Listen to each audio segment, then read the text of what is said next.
So I'm going to ask you some questions, just to get your perspective as being the man and father.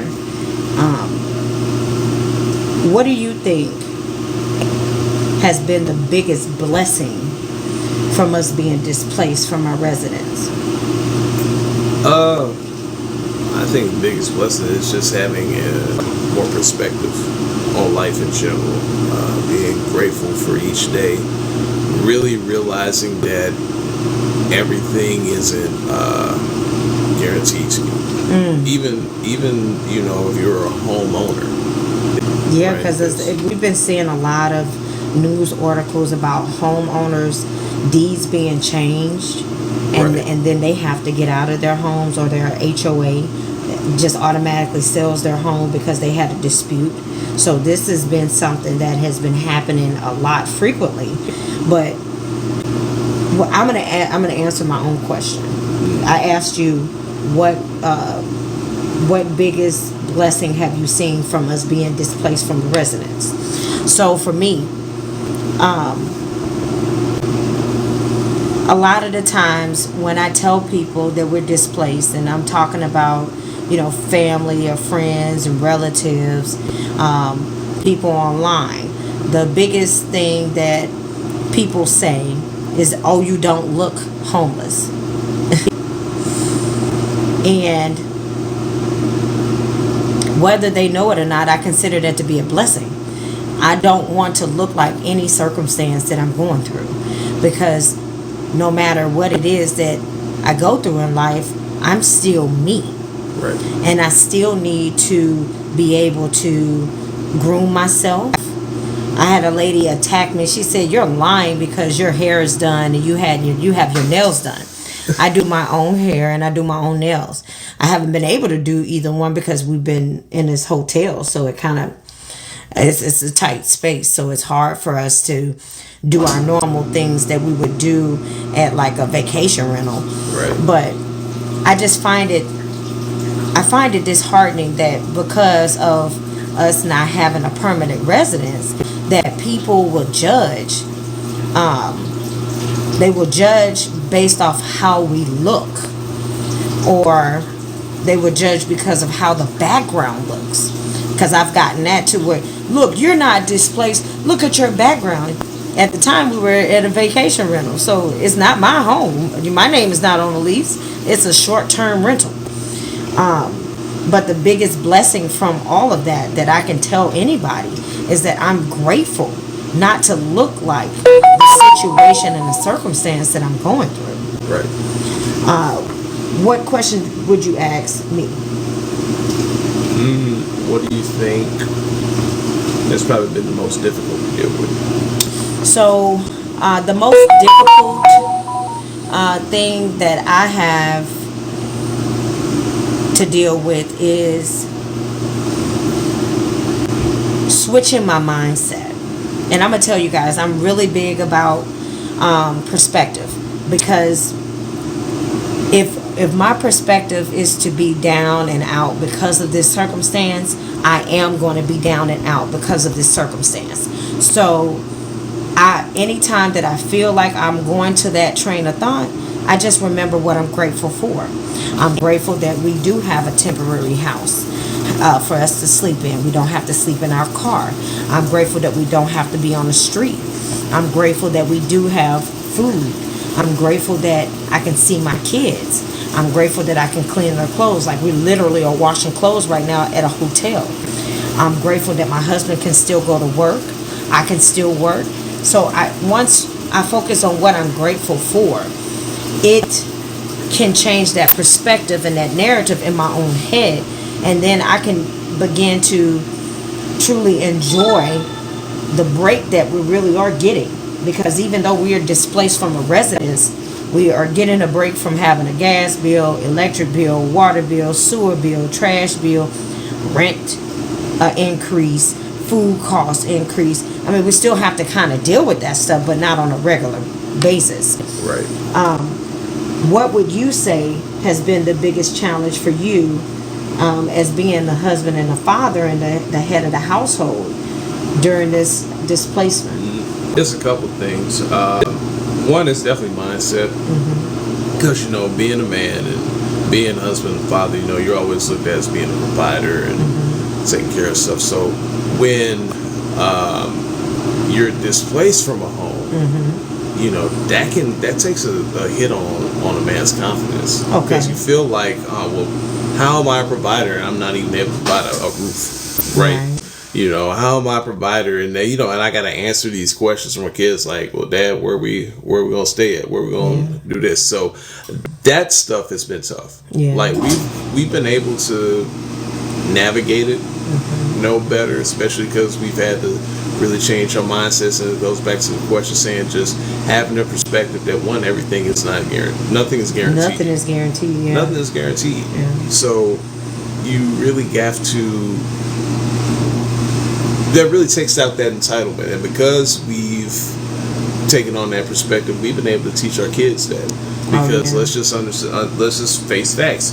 Kids have entitlement issues. They feel they want stuff, right? Or they should have stuff like right then and there, and it doesn't work that way. No. And they're really getting to understand that now. It's like, listen, I know you may want this, but right now we have to focus on these. Right now we got to focus on where's the meal going to come from. Right. We got to focus on what's going to be the next step as far as us securing a roof.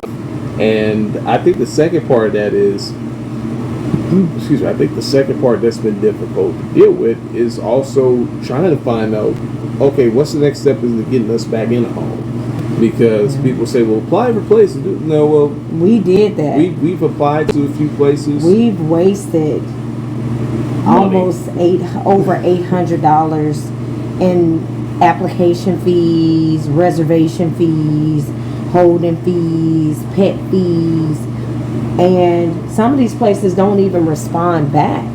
So, I get that. Yeah. That is a big hang up, but I just want you to be encouraged, because I never attacked you as being the head of the household as the reason why we are being displaced. For all of you who are new to us, we're going to just kind of give you a brief summary.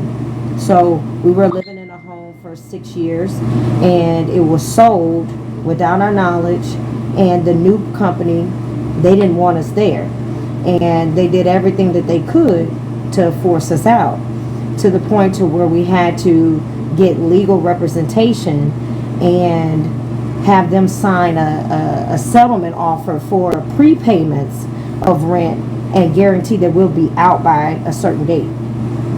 And once we went through the process of that, it was hard for us to establish anywhere else, because the prices are astronomical, and not anybody who really has their place on the market really wants to rent. They just want to keep collecting application fees, holding fees, pet fees. It's more lucrative for them to keep doing that. I don't understand it, but we have a lot of vacant single family homes. Thank you for the roses. Thank you. So appreciate it. When we were forced to leave, we have wasted like so much money continuing to apply to places for them to. I made a video about an apartment complex that you guys been commenting on. They literally, the lady told me she had a 1 3-bedroom townhouse available. Thank you.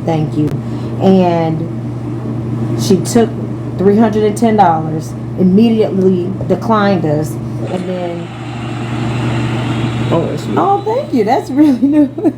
And then they were supposed to send me like $100 back. When they sent the check, they didn't even activate the check. So they never planned on giving me my money back. I had to go to the police and have them to escort me there so they wouldn't call the police on me in order for them to activate the check. It has been the biggest scam. Thank you so much for the heart. Like we've been out of like over $800. You got the heart on your head. Oh, it's gone now. So it can get discouraging at times, but we just kind of choose to. All right, that's what I'm saying. Hey, auntie. Hey, hi Naya. We just kind of choose to take on the perspective that we are grateful because God has been gracious to us. We are still alive. Our children are healthy. We might be in a hotel room right now, but that's just for right now. You know, we've been blessed since we were forced to leave that place to make sure that we didn't have to sleep on the street and we didn't have to sleep in a car. So that's kind of like the backstory. And thank you for becoming a team member of what we've been going through. Now, I'm going to ask you, because, you know, I've been very vocal.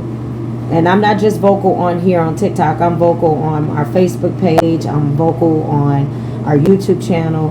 I'm vocal on Instagram about everything that we've been going through.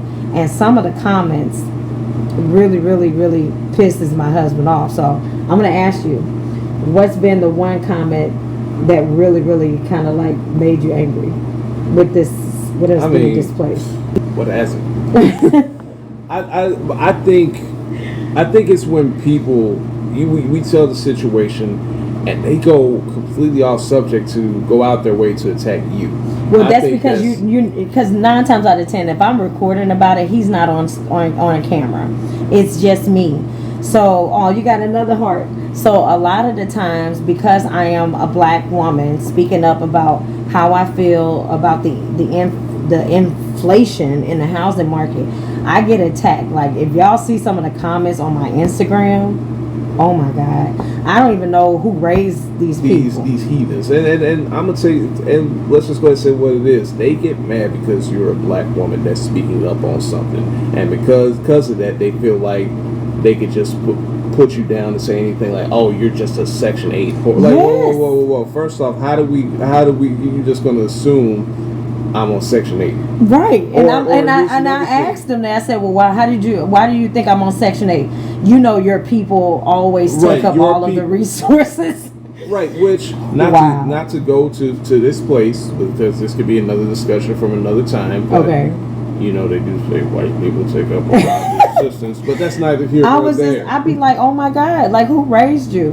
And then I told you guys, like, some people feel like I have to prove to them that I'm homeless. Right. I do my own hair and I do my nails. Right, like, I didn't know that you needed to also look homeless to be homeless. Like the lady said, she's not homeless. Her hair is done. Thank you for the bears. Her hair is done and her nails is done, and she's using taxpayers' dollars. Like, and I'm mad. Listen here, I wish we did have some taxpayer dollars, because we wouldn't be in the hotel, or, you know, let's just go ahead and take it like this. We have taxpayers dollars, we certainly wouldn't be at this particular hotel. Hey, but this hotel been nice. It is a nice hotel. It's a nice hotel. They got a nice pool. I'm going for the big stuff. Let me get some taxpayer dollars. Or like I posted, because when we got here, you know, our kids, we really tried to make sure that their perspectives, or I don't want to say controlled, but we try to shift it. When we got to the hotel, they were a little discouraged because we had to stay longer. We didn't get to go to a vacation rental this week because of funds being low. So it's like, okay, well, normally we only do the hotel on the weekends because that's cheaper. So instead of saying, mommy and daddy ain't got no more money, we got a pool here. Let's just chill. You know, we had a pool day. And as soon as I posted it, somebody went in the comments, see, that's your problem. You claim you're homeless, but you're out here acting like you're living your best life. So just because of my circumstance, I already paid for this room, so I'm not supposed to enjoy the pool. Like, here's the thing. It already sucks enough that we don't have a home. That already sucks enough. Every day that we have to be somewhere that's not a residence of ours, that we're contractually obligated to. That I could just go home and sleep in, and I have to every week on my off days I have to get ready to move somewhere else. Yeah, relocation days are hard. Right, like that sucks enough. Like, so you want it to be even shittier? Like that's what I just want to know. So if it was you, you want it to be as shitty as possible. Yeah. That's just what it is. That's what we have to go for. Like no, you have to be completely miserable. Like, dude, I'm already don't have a house to go to. Like, how much more miserable do you want us to be? And I think that it's important that we kind of have this dialogue. And I'm glad that you agreed to be on camera, because he likes to be behind the camera more than in front. But whenever you're going through any circumstance or situation, you never want to look like what you're going through. Right. You know, we're experiencing this. This is a reality. And for some family members, like, you know, my husband's father, he made it be known he doesn't like seeing this on Facebook because it's the only platform that he's going to be on. And I told him, I said, well, this is our reality. It would be fugazi. It would be fake for us to just stop sharing because of our situation, or we try to act like we're not going through it. No, I'm not here to stunt in front. I'm here to tell you about my life and introduce myself and create this safe space and a bond and a community to where I can be honest, like, sis, bruh, I'm struggling. You know, this is hard. I need some encouraging words. You feel me? Like, that's what the internet should be about. It shouldn't be about me being so prideful that I have to pretend. You know, but that's what a lot of people are used to doing on social platforms. It's just not me. Hey, Roxy, how you doing? But that's what we've been experiencing. So I'm gonna ask you one last question, honey. What has been the best place that we've stayed at, in your opinion, since we've been displaced? I think the best place we were probably at was, and this is just me personally, I think the best place we've been at was the second vacation rental where we had a unit and the kids were upstairs. Oh, y'all, I didn't even get to tell you. Okay, so I had booked it. I didn't know what I was doing. I booked this Airbnb, and it said it slept like 17 people, 18 people. Not knowing when we get there that the kids had upstairs and they had their own door, and we had downstairs and our own door. So it was like two separate units. But to be honest with you, we needed that time because we were feeling like, this is me being transparent, relocation days are the hardest days. Like, it triggers my emotions, it triggers my depression, and it triggers my anxiety. Because not only are we having to figure out where we're going to go, we also have to pack up where we've been. And then we have to go back to the U-Haul place to unload, come back, clean up, find a new place to go. It's a long day. And we don't get settled in until, when is check-in time? Like 4? Yeah. We don't get settled in until 4, so we have to be out of the place at 11 in the morning, and we don't get to go back to a place until 4.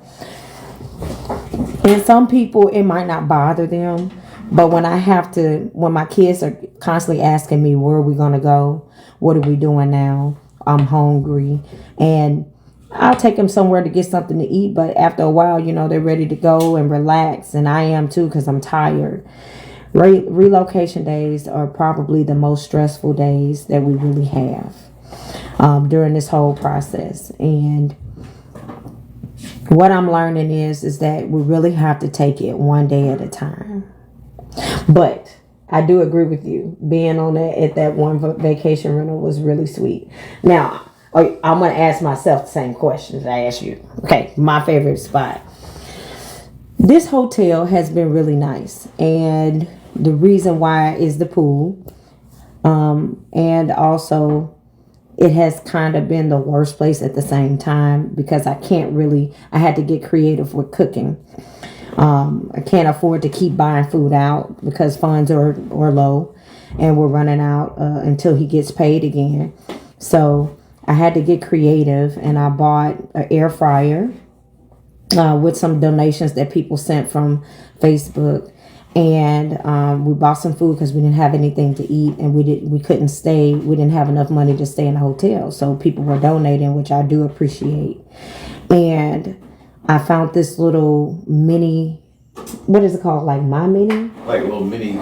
It's a mini skillet pot thingy, so I can cook some type of stovetop stuff for the kids and things like. Oh, thank you for the likes. But even though I like the hotel because my husband can be with us and he can work, being at the hotel also taught me that it can be a little stressful because it's not like an extended stay where you have a stove and stuff like that. Now, if you're wondering why we didn't go there, okay, so I'm gonna get real close. It's a lot of homeless people that won't leave.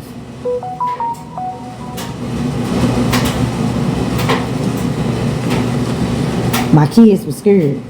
Don't laugh. It's not funny. I know I made you laugh, but don't laugh. Remember the lady at the extended stay that pretended to be a tree with an umbrella on her head? Yeah. But listen, because I'll take responsibility. I booked that one.